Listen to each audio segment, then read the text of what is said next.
Hey, I'm Pastor Reyes. I want to share with you about Malachi chapter 4, 5, and 6, where God said, I would send back the prophet Elijah before the second coming of Jesus Christ. We're living in such a time right now where the hearts of men need to be turned back to this young generation.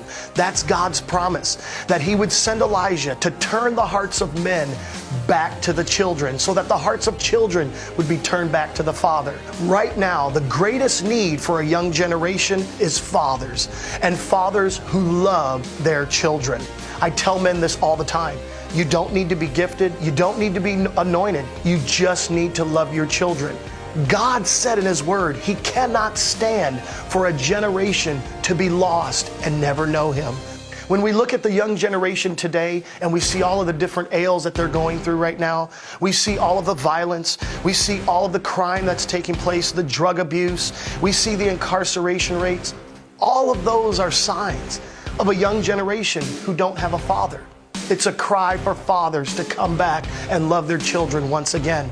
I believe when a man turns his heart toward his child, that father becomes a replica of the goodness of God in the life of that child. That child sees God in that father. It's God's end-time plan. It's God's end-time solution for a fatherless generation, to actually see a man once again love them and give them an identity and put purpose back into their life. This is what God wants.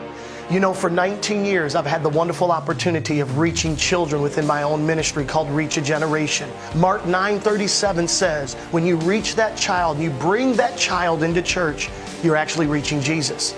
And Jesus will provide for Himself.